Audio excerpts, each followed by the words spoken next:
House fire is tearing my lungs to shreds, but I don't have time to catch my breath. TF's getting away, and I'll be damned if I'm going to spend another dog's age chasing him all over Room Terror. It ends tonight. The bastard sees me coming. He shoves a couple of dock hands out of the way and runs off across the wharf. He's trying to work his escape card, but I'm keeping the heat on him so he can't focus. More hooks swarm around like flies on an outhouse. Before they can block his path, TF tosses a couple of exploding cards and takes the thugs out. A few hooks are an easy fight for him, but I ain't. I'm coming to get my due, and TF knows it. He scurries down the wharf as fast as he can.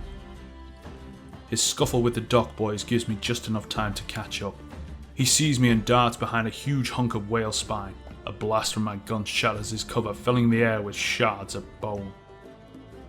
He answers by trying to take my head off, but I shoot his card in midair. It explodes like a bomb, knocking us both on our asses. He scrambles to his feet first and takes off. I fire Destiny as fast as she'll shoot. Some hooks close in on us with chains and cutlasses. I turn quick and blow their insides out their backs. Before I can hear the wet slap of their guts on the dock, I'm spinning on my heels. I take aim at TF, but I'm clipped by a shot from a pistol. More hooks, and these are better armed. I duck behind a piece of an old trawl as holds return fire. My gun just clicks. Gotta reload. I slam some fresh shells into the cylinder, spit my anger onto the floor, and wade back into the chaos. All around me, shots and bolts burst through wooden crates. One of them tears a chunk of my ear off. I just grit my teeth and plow forward, squeezing the trigger. Destiny is chewing up everything. One jagged hook loses a jaw, another is blasted into the bay. A third gets torn into a red sheet of muscle and sinew. I snap around to find TF escaping deeper into the slaughtered docks. I run past a fishmonger hanging up scavenger eels. One of the beasts is just skinned, its innards still spilling onto the dock. The monger turns on me, swinging a meat hook. Boom! I take off his leg. Boom! I follow up with a shot to his head. I shove away a stinking razorfish carcass and keep moving. The blood is ankle deep, some of it from the fish and some from the hooks we've gunned down. It's enough to give a dandy like TF fits. Even with me on his tail, he slows his stride to keep from messing up his skirts. Before I can close in, TF kicks into a gallop. I can feel myself losing wind. Turn and face me! I holler. What kind of a man don't own up to his problems? A noise to my right draws my attention to a balcony holding two more hooks. I fire and the whole thing crashes to the docks. The gun's smoke and debris is so thick I can't see a damn thing. I run toward the sound of his lady boots thudding across the wooden slats. He's making for Butcher's Bridge at the end of the slaughtered docks, the only way off the island. Damned if I'm letting him get away again. As I reach the bridge, TF skids to a halt, halfway across. At first I think he's given up. Then I see why he stopped. On the far side, blocking his way, there's a mass of sword-wielding bastards. But I ain't backing down. TF turns back only to find me. He's trapped. He looks over the side of the bridge down at the water. He's thinking about jumping, but I know he won't. He's all out of options. He starts walking toward me. Look, Malcolm.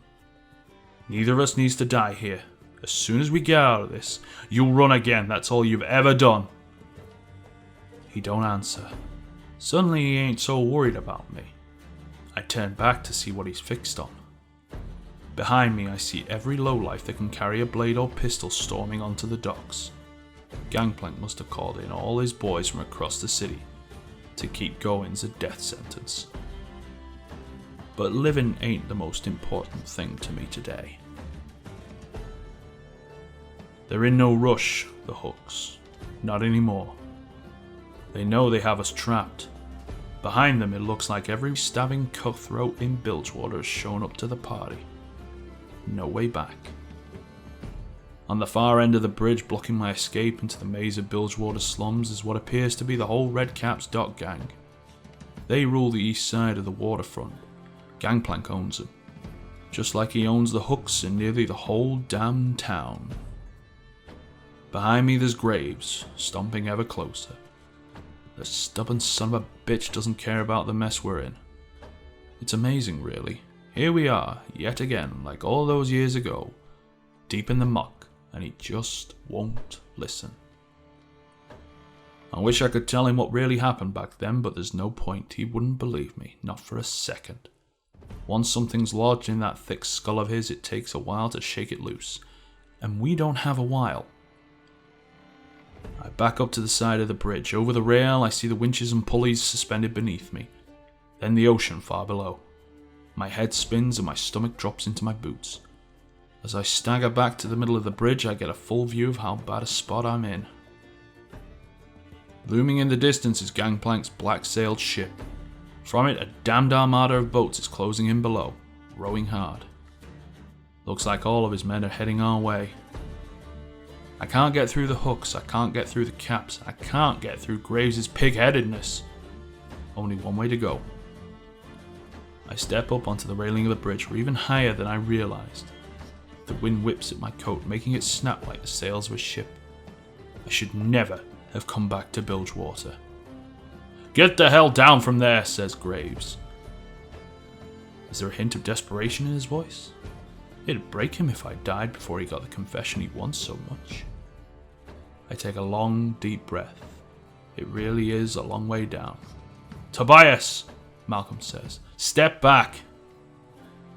I pause. I haven't heard that name in a long time. Then I jump from the bridge.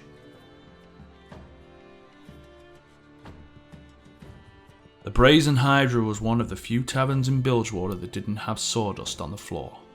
Drinks were rarely spilled, let alone teeth, but on this night, its patrons could be heard all the way to Diver's Bluff. Men of some repute and even greater means were turning the air blue with wondrous songs of the very worst acts. And there, in the middle of them all, was the conductor of the night's revelry. She twirled, toasting the health of the harbour master and all his watchmen. Her lustrous red hair whipped around, captivating the eyes of every man in the room. Not that they'd been looking at anything other than her. No glass had been allowed to run empty all night. The crimson-haired siren made sure of that. But it wasn't the dulled senses of every man in the room that drew them closer. It was the promise of her next glorious smile. With merriment still shaking the tavern, the front door opened, and in stepped a plainly dressed man. Inconspicuous to a degree that only comes from years of practice, he walked to the bar and ordered a drink. Among the clumsily assembled gallery, the young woman grabbed a fresh glass of amber ale. "My fine fellows, I'm afraid I must take my leave," she said with a flourish. The men of the harbour guard responded with loud bellows of protest. Now, we've had our fun," she said, chiding them amiably. "But I have a very busy night ahead, and you are also very late to your posts." She hopped onto a table without missing a beat before looking down upon them all with triumphant glee. "May the Mother Serpent grant us mercy for our sins." She smiled her most captivating smile, raised the large tankard to her lips, and then downed her ale in one tremendous gulp.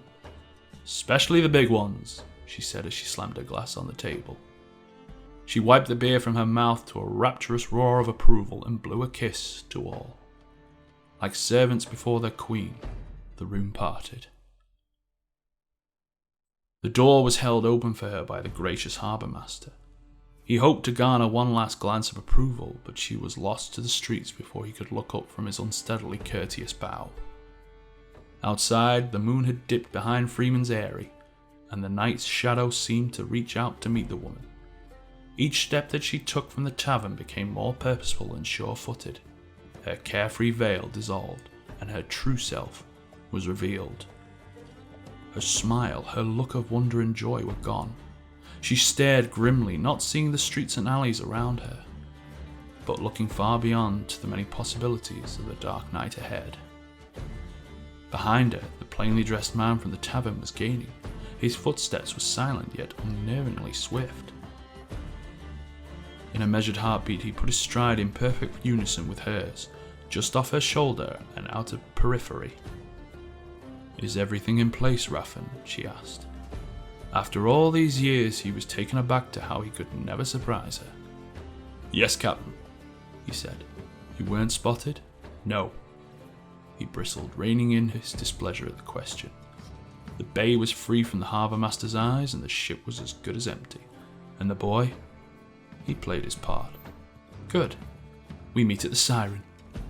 At her word, Raffen broke away and disappeared into the gloom. She continued onward as the night wrapped itself around her. Everything was in motion. All that remained was for her players to begin the show. I hear Graves roar as I dive off the bridge. All I can see is the rope beneath me. No need to think about the fall or bottomless black depths. Everything is a blur of rushing wind. I nearly scream with joy when I catch the rope, but then it burns into my palm like a branding iron. My fall stops with a snap as I slide to the bottom of the looping tether. I hang there a moment, cursing. I've heard that dropping into water from this height normally won't kill a man, but I'd rather take my chances on the stone-loading dock that's at least 50 feet straight down. I'll die, but it's a damn sight better than drowning. Between me and the stone platform, a pair of heavy-duty cables run from here to the mainland. One forward, one back. Crude, noisy mechanisms power them. They're used to transport rendered-down parts of sea beasts to the markets in Bilgewater proper. The cable strum as a heavy rusted bucket, as big as a house, grinds its way toward me. I let a smile creep on my face for a second. That is, until I see what's in the cart. I'm about to drop feet first into a seething vat of rotting fish spleen. It took me months to earn the coin for my boots.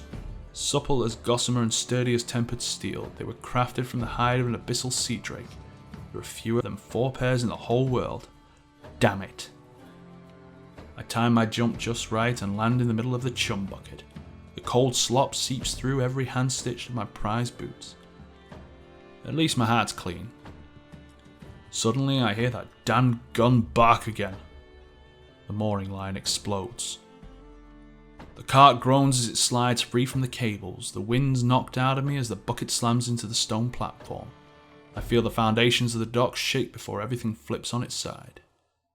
The world falls over my head along with a ton of fish guts. Struggling to stand, I look for another way out. Gangplank's launches are closing in. They're nearly here. Dazed, I drag myself toward a small boat moored on the loading dock. I'm not halfway there when a shotgun blast rips its hull wide open, scuttling it. As the boat sinks, I drop to my knees, exhausted. I try to catch some breath over my own stench. Malcolm stands over me. Somehow, he made his way down too. Of course he did. Not so charming now, are you? Graves grins, looking me up and down. Are you ever gonna learn? I say, rising to my feet. Every time I try to help you, he fires into the ground in front of me. I'm pretty sure I get a chunk of something in my shin. If you just listen... Oh, I'm all done listening, he interrupts, grinding out the words. The biggest score of our lives, and before I knew it, you were gone. Before you knew it, I told you another blast, another shower of stone, but I'm past caring. I tried to get us out. The rest of us saw the job was going south, I say. But you wouldn't back down. You never do. The card's in my hand before I realize it. I told you then all you had to do was back me up. We would have gotten out clean and rich, but you ran, he says, stepping forward. The man I used to know seems lost under years of hatred. I don't try to say anything else. I can see it in his eyes now. Something's broken inside of him. Over his shoulder, a glint catches my eye. It's a flintlock. The first of Gangplank's crewmen are on us. Without thinking, I flick the card. It slices towards Graves. His gun thunders. My card takes out Gangplank's man. His pistol was levelled at Malcolm's back. Behind me, another member of his crew slumps to the ground, a knife in his hand. If Graves hadn't shot him, he could have had me. Cold. We both look at each other. Old habits. Gangplank's men are all around now, crowding in close, howling and jeering. There's too many to fight. That doesn't stop Graves. He brings his gun up, but he's out of shells. I don't draw any cards. There's no point. Malcolm roars and goes at them. That's his way. He shatters one bastard's nose with the butt of the gun before the mob beats him to the ground. Hands grab me, pinning my arms. Malcolm's hauled to his feet, blood dripping from his face. Ominously, the hoots and hollers from the mob around us fall silent. The wall of thugs parts to reveal a red-coated figure striving towards us. Gangplank. Up close, he's much bigger than you'd imagine, and older. The lines of his face are deep and chiseled. He's holding an orange in one hand, slicing off its skin with a short-bladed carving knife. He's doing it slow, making each cut count. "So tell me, boys," he says. His voice is a deep rumbling growl. "Do you like Scrimshaw?"